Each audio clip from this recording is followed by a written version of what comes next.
Pessoal, tudo bem? Vamos trabalhar? No vídeo de hoje eu vou falar sobre ensino de teoria. Na verdade, a minha questão então é a seguinte: por que os alunos e as alunas têm dificuldade de lidar ou de compreender a teoria do direito, né? O que acontece que muitas vezes eles e elas se desinteressam do assunto ou não conseguem entender ou acham que é muito abstrato, né? Aquela velha frase, né? Enfim, eu quero saber a prática, não a teoria, né? Isso aí parece tudo um monte de abstração, eu não consigo entender como é que isso se relaciona com as questões práticas, né? Bom, só para dizer de novo, né? Essa série de vídeos, ela está tão voltada para quem está começando a dar aula, ou para quem já dá aula, né, e tem algum interesse em discutir ensino do direito. Na verdade, eu estou tentando passar algumas leituras, alguns conhecimentos que eu tenho adquirido ao longo desses anos ensinando, já se vão 20 anos nisso, enfim, leituras também que eu tenho feito na área de pedagogia, né? Então, se você está gostando ou está achando interessante, pode comentar, me deixar algum tipo de recado, alguma sugestão de novos vídeos, né, que para mim é super importante que vocês tanto divulguem o que eu estou fazendo, quanto dialoguem comigo para ver se isso faz algum sentido ou se isso gera algum interesse. Então, vamos falar da questão de hoje, né?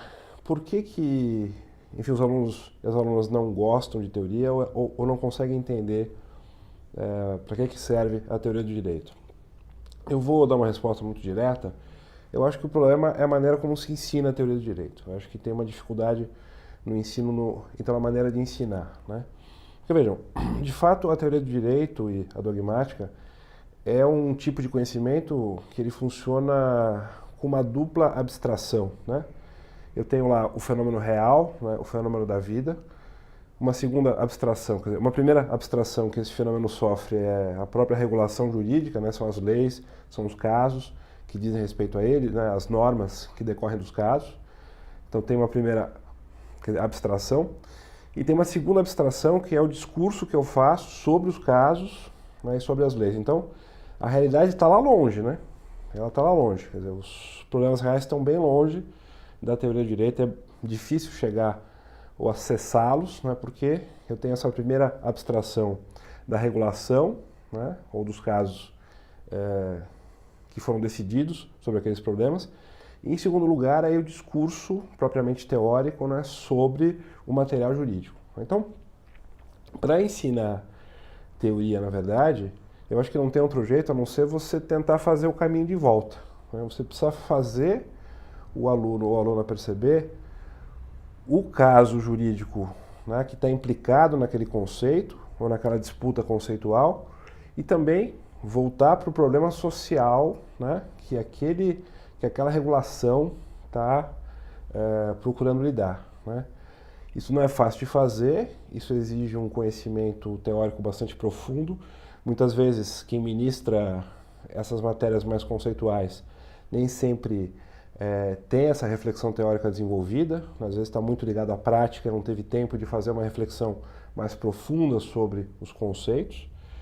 Então, é complicado mesmo que os alunos consigam se relacionar com esse conhecimento e ter acesso ou entender para que ele serve, né? Vou dar um exemplo simples, vou deixar depois a referência aqui de um livro que eu acho bastante interessante, que é um clássico, né, inclusive para o direito brasileiro, do Enzo Roppo, né, que se chama O Contrato. Enfim, o Enzo Roppo já mudou de opinião um pouco, ele escreveu um livro mais recente sobre contratos também, mas nesse livro ele diz uma coisa muito interessante, que é o seguinte: para entender o contrato eu preciso entender a operação econômica de base, né, que esse contrato está, enfim, em relação a qual esse contrato funciona, quer dizer, que esse contrato, na verdade, estrutura, né? Então, sem entender a operação econômica de base, quer dizer, sem entender o fenômeno econômico com o qual esse contrato está se relacionando, eu não consigo entender direito o que significa aquele contrato, né? Enfim, isso é mais ou menos óbvio, né? Como é que eu vou entender o que é o franchising se eu não entender a operação econômica do franchise, né? Como é que eu vou entender, sei lá, o que é um contrato de fornecimento se eu não entender a operação econômica do fornecimento? Então, eu preciso, e a gente pode generalizar essa ideia, né? Eu preciso entender o fenômeno social, seja a operação econômica, seja o problema social, seja o conflito, né, que esteja em jogo ali, para conseguir entender o conceito jurídico e para que o conceito jurídico serve, né? Então, vamos pegar, desculpem, um exemplo simples, né, para a gente ver como essa questão é interessante. Veja, vamos imaginar que eu digo o seguinte, olha, o contrato é um acordo de vontades, né? Então eu estou enunciando o conceito dessa forma, né? O contrato é um acordo de vontades. Agora eu posso dizer outra coisa, eu posso dizer, olha, o contrato é a manifestação da autonomia privada, né? Ele resulta então da manifestação da autonomia privada, né? Quando eu falo em acordo de vontades, eu estou falando de uma certa visão de contrato. Quando eu falo de autonomia privada, eu estou falando de uma outra visão de contrato de negócio jurídico, né? Ao falar vontade, eu estou apontando para a vontade empírica das pessoas, né? Eu estou dizendo, olha, o contrato é o acordo entre duas pessoas concretas e a vontade delas, né, individualmente importa na celebração daquele contrato. Eventualmente, inclusive, eu tenho que investigar se a pessoa realmente quis o que ela disse que queria. Eu posso produzir, inclusive, prova testemunhal, documental, de que se de fato aquela pessoa, se a vontade real daquela pessoa, de fato, foi expressa naquele contrato. Isso é extremamente importante quando eu olho o contrato como acordo de vontades. Agora, se eu digo que o contrato, ou que o negócio jurídico, né, é a expressão da autonomia da vontade, eu estou num outro mundo. Estou num outro mundo conceitual e tem uma outra maneira de analisar esse fenômeno. Porque se eu digo autonomia da vontade, eu estou pressupondo que a vontade... Aliás, desculpem, né? Se eu estou falando de autonomia privada, não mais acordo de vontade, se eu estou falando de autonomia privada, eu não estou mais preocupado com a vontade fenomenologicamente. Eu não estou mais preocupado com a vontade daquela pessoa específica. Eu estou dizendo uma outra coisa.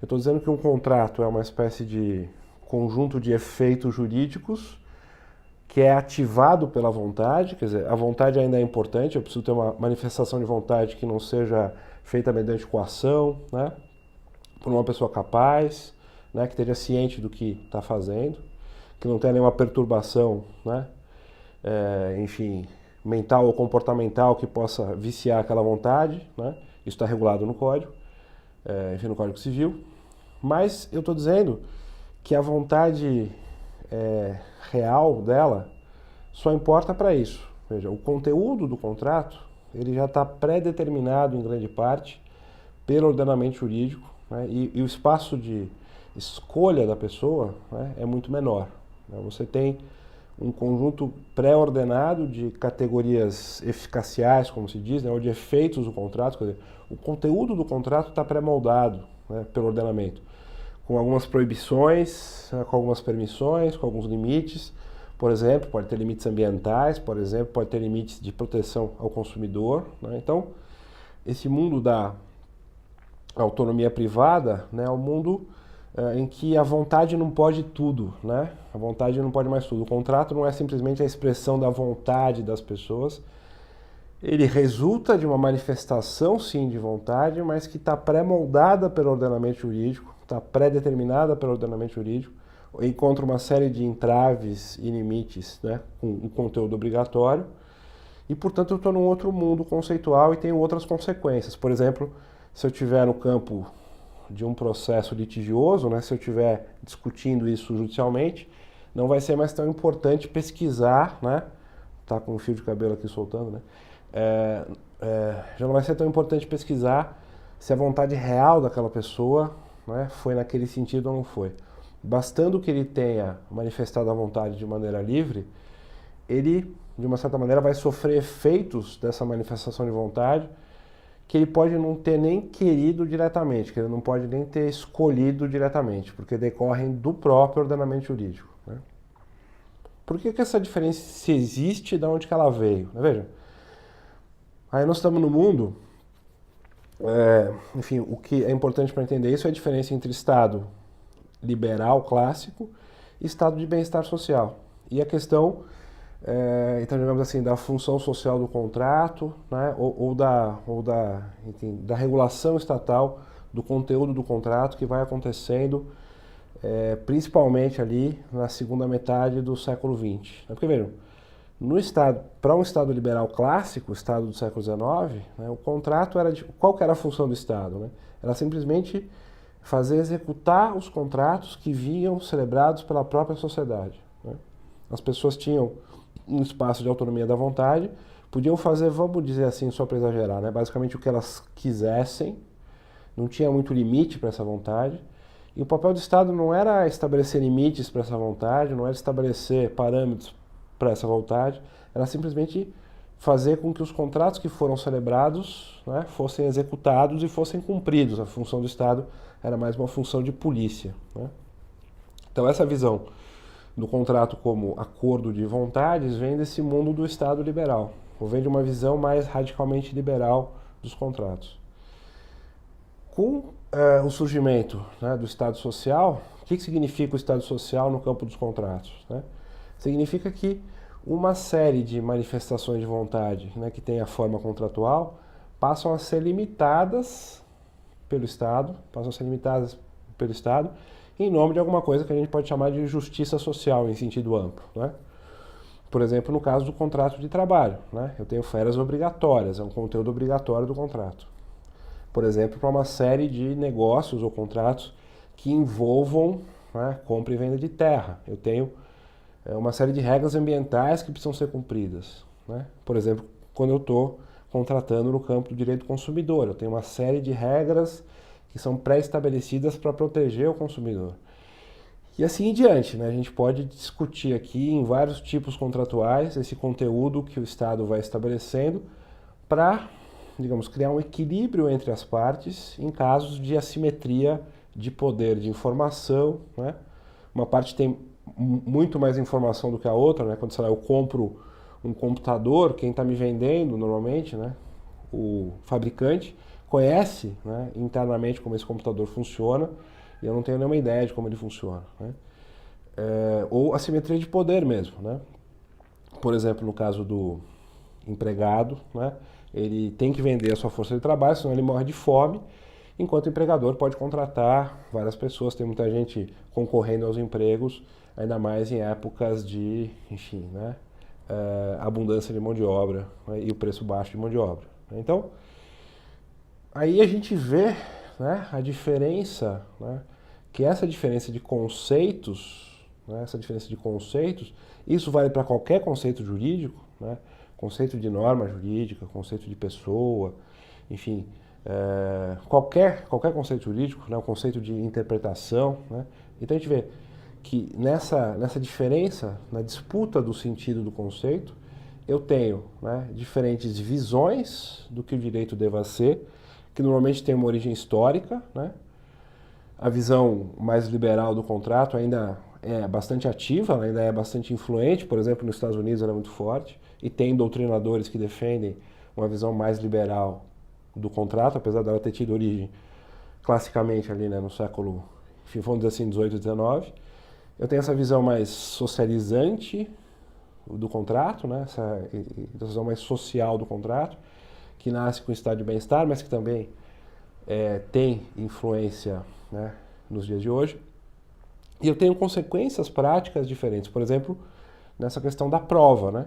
Se eu estou falando de um acordo de vontades, se torna importante saber se a vontade empírica daquele indivíduo, né, foi bem manifestada ou não. Se eu estou falando de autonomia da vontade, a importância de investigar empiricamente a vontade da pessoa fica em segundo plano. Né?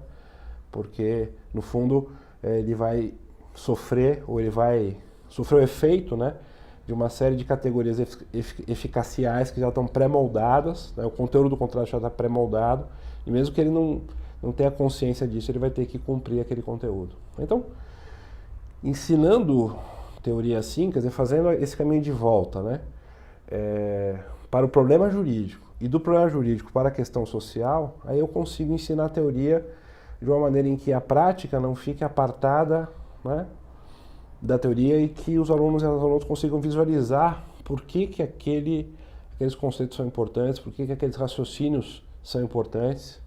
Então, por isso que eu acho que grande parte da dificuldade dos alunos e das alunas com essas matérias vem às vezes de uma explicação ou de uma explanação excessivamente formalista e que precisa ser aprimorada. Então acho que dá para aprimorar, dá para estudar um pouco mais, discutir um pouco mais a respeito disso, para a gente, afinal, fazer os alunos e as alunas compreenderem a importância que a teoria tem, que as matérias propedêuticas têm para se compreender como o direito funciona. Então, é isso por hoje.